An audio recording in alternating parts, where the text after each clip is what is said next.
just a hack. He's just an absolute hack. And he gets his ass kicked by his teammates every week. It's just, it's terrible. It's just terrible. Welcome back to another episode of Hack City. Joining me as always, my former teammate, former roommate from the University of Rhode Island, Mr. Sean Anderson. And this week we have back with us again, second time this season, Coach Chad Savage, the wide receivers coach and recruiting coordinator for Colorado State. Very, very big week heading into this Colorado State, Colorado matchup.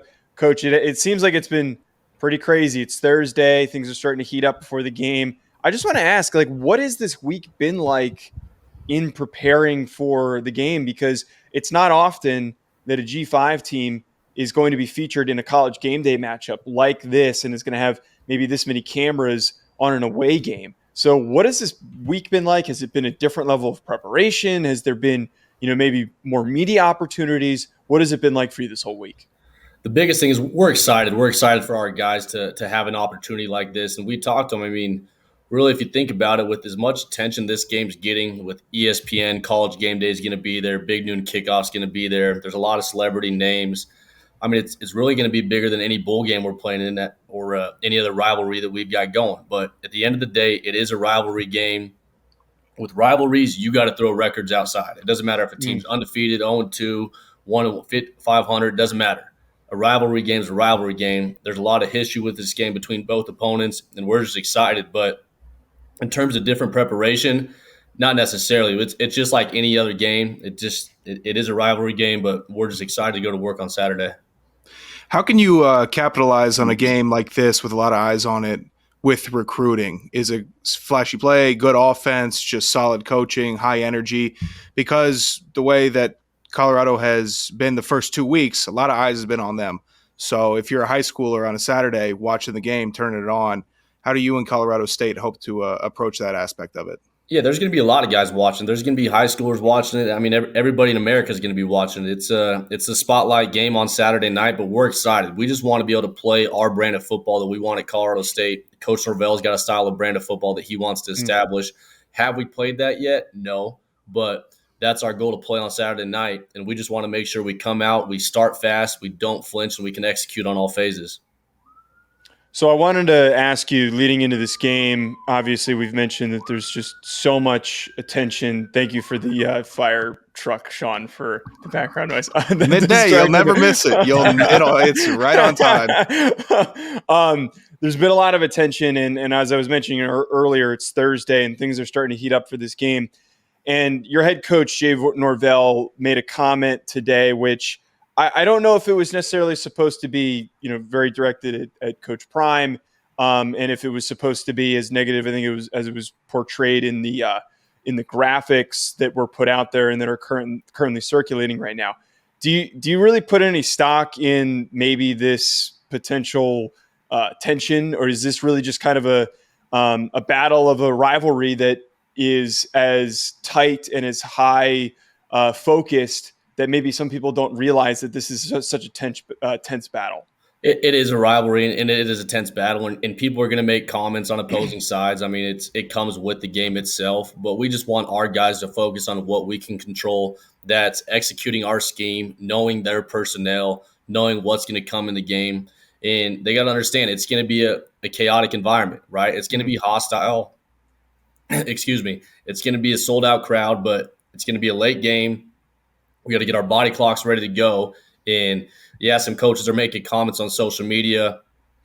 Is it disrespect? I mean, I don't know the context of what was going on during the interview. I just know that Coach Norvell, he does take his hat off and he does take his sunglasses off out of respect when he does talk to people. And that's the head coach I've worked for. So I've seen him do that with my own eyes for the 5 years that I've been with this head man. And we want our guys to also have some respect, because every time these guys were interviewed this week by ESPN or Fox, all the questions were about Colorado. And yes, they have some good players, but we have good players too. We got a guy like Torrey Horton. We got a guy like Mo Kamara. They got to be respected too. They've done a good job. They've earned their stripes. And so it's got to be a two-way street of respect, and we're hoping that we can earn some more respect come Saturday night. This is what I love about college football. Just a little benign comment just sparks an entire rivalry and dominates the 24-hour news cycle. This is a bummer for me, just all the realignment when little microcosms of the sport like this could potentially disappear. I hope they stick around forever. I hope we continue to have this because the college football media, like Joe and myself, are dying for stuff like this. We need it. It blows it up, and it's just fun. Any media guy out there in the world, any comment like that, they're going to run with it. And so you're going to see it anytime you log on social media. I get out after practice, I check my phone, and 8 of my friends have sent me the link on Twitter. And so everybody's seeing it. It's getting more attention for the game, but we can't let that affect our play. We got to focus on what we can control. I kind of get I understand those that are defending Coach Prime because it's like, he's doing things differently. And I think a lot of people, traditionalists, are rubbed the wrong way that he's doing things differently. But on the other side of this, those that haven't been around college football and haven't played, every time Sean and I walked into a meeting room, it was take off your hat, take off your sunglasses. We're here to focus. You can't, even when we had to go to class, our head coaches would say, I better not see you guys wearing hats in class. I better not see you guys wearing sunglasses, any of that kind of stuff. Yep. So I just think that's where there's this misconception here and this misunderstanding. Yes, Coach Prime has, a little bit of a different approach, and he likes to be different from normal coaches. But I get why Coach Norvell is bringing this up because it's across college football. No doubt. I mean, that's spot on. Every coach has a different approach and a different philosophy, but our head coach, he stands with respect, and we're going to tell our guys to take their hoods off, take their hats off, take their AirPods out, and we're in meeting rooms. And when they're talking to the professors, when they're talking to grown-ups, treat them with respect. And that's what our head coach demands, and we're going to do that with our players. All right, I'd like to transition us a little bit back to your team here, Coach Savage. The wide receiver room, which you're very in touch with, they had a pretty good outing versus Washington State in week 1. Torrey Horton, 9 catches, 81, and then Justice Ross Simmons, 5 for 123 and a touchdown. Pretty good week out of your top 2 leading receivers. Going up against Colorado, they have a pretty good defensive backfield. Don't know if you've heard of them, but there's a couple guys that are kind of talented over there. What's the prep for them, and how are you expecting your position group to perform on Saturday? Yeah, Colorado defense. I mean, they do a great job with their defense. They have a good scheme. Obviously, it's new, so the defensive coordinator's done a great job coming from Alabama, implementing it and get the guys to play fast and play hard for them. And with Justice, Torrey, Lewis Brown, those are my 3 starting receivers. All of them have, the potential's through the roof with all 3 of those guys. People know about Torrey because of the success he had last year, but Justice and Lewis, they're going to both be great players for us at Colorado State. And looking at their defense and their secondary, with their corners, Travis Hunter, just hats off to him for him to be able to play both ways and the amount of snaps that he's played. That you got to respect that. And with his talent, we know he's going to be able to play on Sundays, but at the same time, Torrey's going to play on Sundays too. And so we're excited for this matchup. It's a challenge for both of them. I know Torrey's going to rise up to the occasion. And with guys like Justice and Lewis, they just got to capitalize on it. When they get the ball in their hands, they got to make something out of it because their safeties do a good job of tackling in space. Omarion Cooper, their other corner, he's a good cover guy. They have good instincts, but we'll feel comfortable with our game plan, and we just want them to be dialed in on the details because that's going to be the difference in the game. I personally hope you send Torrey Horton out there to play a little D back in the first quarter just to let him know. we got to do it too. Look at him. Yeah. He's athletic enough. I don't know if it's DB, but I know if you put him on the baseball field, he might be able to throw a 90-mile-per-hour fastball or take you deep. Oh, I like that. That's interesting. What was his? Does he have a baseball background? He's a heck of a baseball player in high school. That's fun. Oh, See, we got athletes on both sides of the ball here. Everyone's so focused on Colorado. He can dunk. Yeah, he's definitely a great athlete. That's awesome. And speaking specifically on Horton, I always love to bring up that when a smaller program faces off with, in a big matchup and your best players shine, it a lot of times does create opportunities to boost your draft stock. We've seen it across college football with small schoolers. Like Corey Davis is a really good example of somebody who capitalized on that momentum. We even had a guy, Isaiah Coulter, who went from being a no-name to being a 5th-round pick in the NFL draft because he was so highly sought after. So, for this type of a matchup, is there any different type of approach for Horton in getting ready for this game? And maybe what could this mean for him and his draft stock if he plays well? It's not a different approach because that would go against my philosophy. My philosophy is to be consistent with our approach day in and day out, no matter what kind of game we're playing. but he does know the spotlight that this game is getting and the attention we're getting and the amount of viewers that are going to be watching. And yeah, a great game can change his career, but at the same time, I tell these guys one game isn't going to define what kind of player you are. And people know what kind of player he's capable of.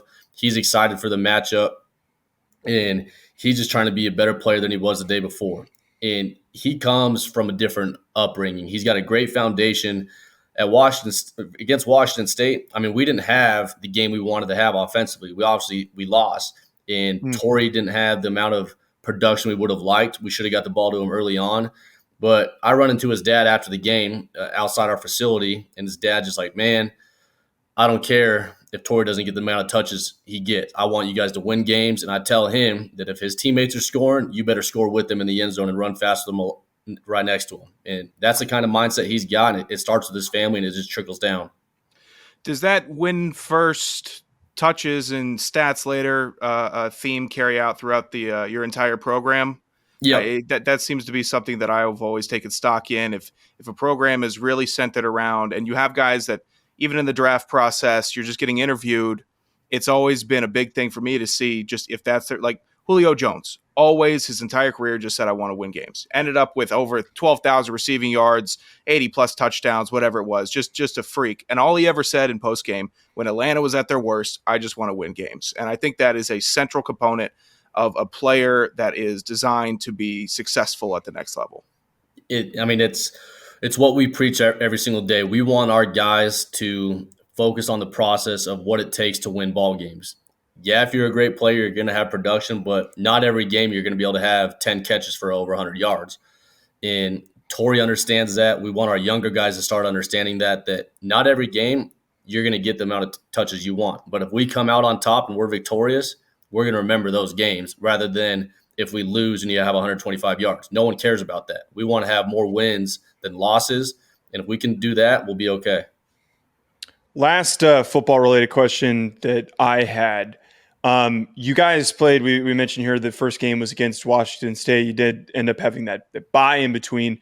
I think some might consider the two Pac-12 opponents to start a season like that, maybe it's a disadvantage. I actually kind of see it as maybe as an advantage because you've already been exposed to playing, a quality opponent. It's not like you're playing two FCS teams to start the season that you're going to be a lot better than and beat up on. So like, how is there already an advantage in your eyes of having played Washington State that you can maybe carry some of that stuff over into this game against Colorado?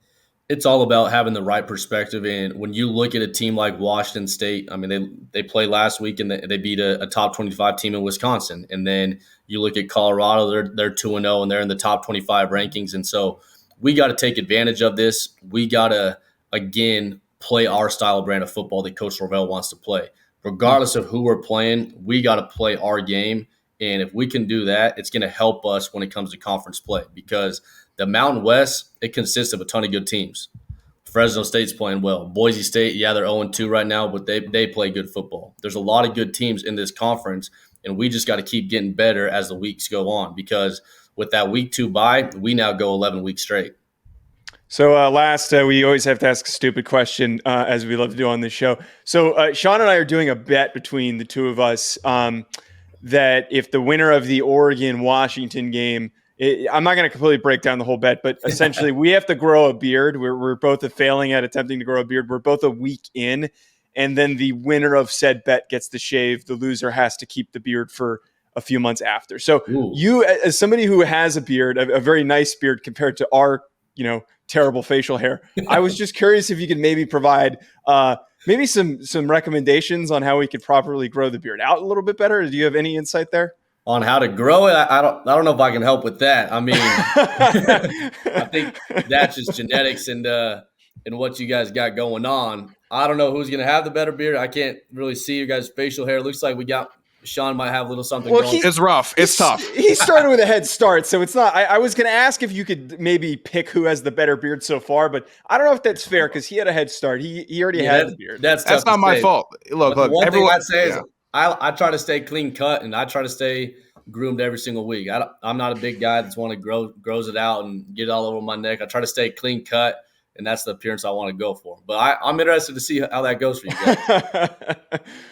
we'll keep you updated, and Yeah. we'll keep asking for more tips on beard grooming. But Coach, thanks so much for joining us. We're wishing you luck this week against Colorado, and we'll certainly be having you on soon during the rest of the season. Perfect. Appreciate it. Hope you guys can tune in Saturday night. For sure. Thank you, guys.